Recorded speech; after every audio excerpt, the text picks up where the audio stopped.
In this class today, I'm going to tell you about who is unpaid seller. Who are those sellers whom we categorize in this term unpaid? So let's understand this because you all know that we are doing our sales of goods act, and in this one of the important party is seller. और seller कब unpaid होता है वो अब हम जानेंगे. You have to listen it very carefully, dear students. Those who have not watched last session where I discussed about important features of delivery, what it is, what are the rules related to delivery. तो जो students ये नहीं देख पाए हैं, on the top you see the link, go and watch it out. Now UGC NET का unit 9 का हमारा नेक्स्ट टॉपिक जो रहेगा उसको स्टार्ट करने से पहले dear students, I have provided you here are different ways through which you can get in touch with us. This is our official mail address learnwithnishman@gmail.com.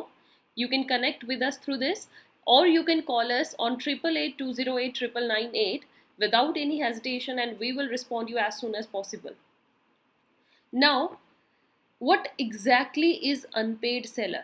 अगर हम सिंपल नेम में देखें तो अनपेड क्या होता है? जिसको पेमेंट नहीं मिली है, राइट? सेलर ने सामान बेच दिया. सेलर कौन होता है? The person who sell the things. So जिसने सामान तो सेल कर दिया है बट स्टिल उसको उसका रिटर्न या उसको उसका पेमेंट नहीं मिला है, तो हम उसको अनपेड सेलर बोल देते हैं. Very clear.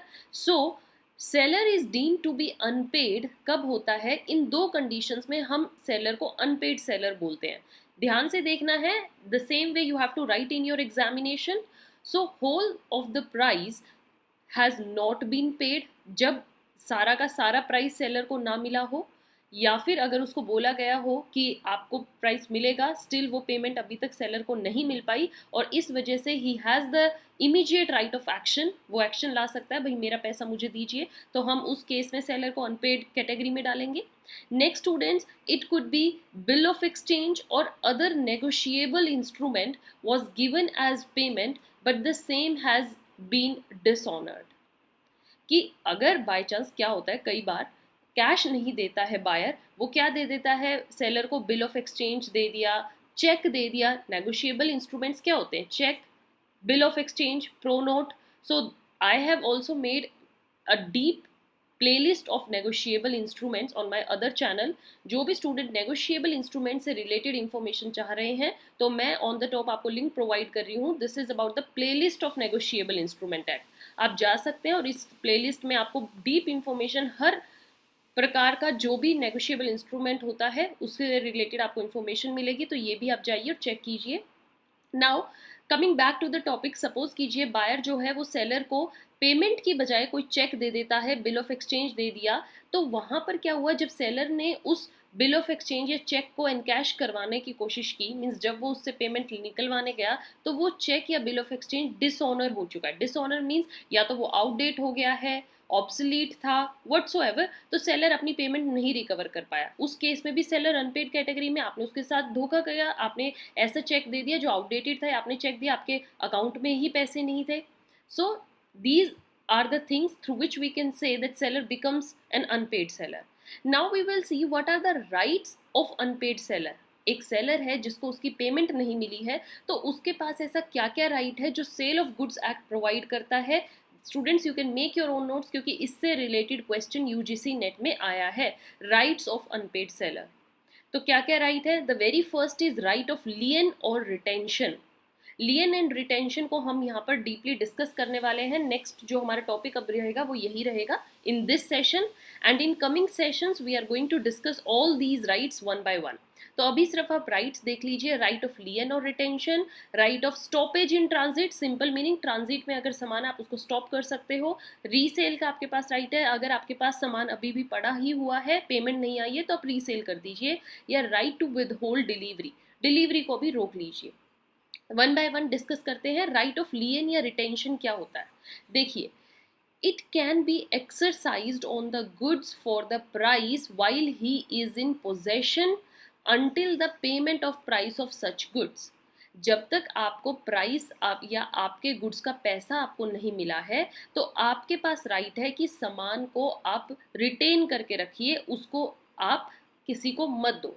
आप अपनी पोजेशन विद होल्ड करके रखो। सेलर कहेगा मैं अपना सामान तभी दूंगा जब तुम मुझे मेरी पेमेंट दोगे, तो राइट ऑफ लियन का सेलर के पास कंप्लीट हक है। बिल्कुल। So right of lien, I hope you understood. इस पर मैं ऑलरेडी एक वीडियो भी बना चुकी हूँ, तो आप जिसने वो सेशन नहीं देखा है, on the top you see the main session where I explain what is right of lien. So right of lien समझ में आया, means right to hold the possession. और ये किस किस केस में सेलर एक्सरसाइज कर सकता है? एक तो where the goods have been sold without any stipulation as to credit, means आपने कोई क्रेडिट का टाइम नहीं दिया है बायर को कि 2 महीने बाद मेरी पेमेंट दे देना, लो मैं तुम्हें सामान दे देता हूँ, या मेरी तुम पैसे कोई नहीं आराम से 15 दिन या 1 महीने बाद दे देना, आपका ये सामान है ये आपका ही है।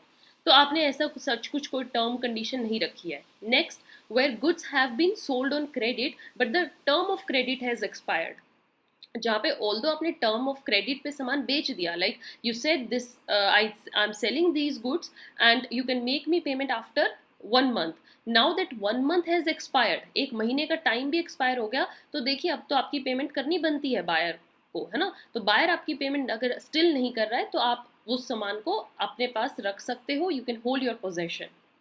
Understood. Next is when buyer becomes insolvent. Third situation, अगर बायर ही इंसॉल्वेंट हो जाता है, बायर आपका पैसा नहीं दे पाता है, तो then you still have the same right. So this right depends upon the physical possession. Dear students, remember it कि आपके पास आपका सामान होना चाहिए। जिस बेसिक गुड्स के ऊपर ये डीलिंग चल रही थी, कॉन्ट्रैक्ट था, वो गुड्स अभी भी आपके पोजेशन में हो एक्चुअली में, तभी आप उस सामान को रोक सकते। सपोज आपके गोडाउन में रखा है, तो वो 10 क्विंटल्स राइस जिस पे आपने डील किया था, उस 10 क्विंटल का प्राइस अभी बायर से नहीं मिला है, तो आप अपने सामान को भी रख सकते हो। अगर सपोज कीजिए आपने राइस जो है वो बायर के घर पहुंचा दिया था, अब आप वापस नहीं मंगवा सकते। So it can be exercised only कब? जब non payment of price.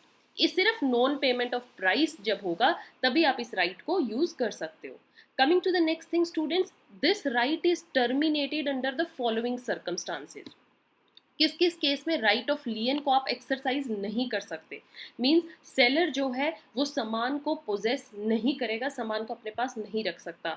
In which situations? Let's see one by one. Where he delivers the goods to carrier और बेली, मीन्स आपने कैरियर जैसे ट्रांसपोर्ट के थ्रू सामान पहुंचा रहे हो, तो आपने वो सामान डिलीवर कर दिया है फॉर द पर्पज कि बायर को तुम ये सामान छोड़ाओ।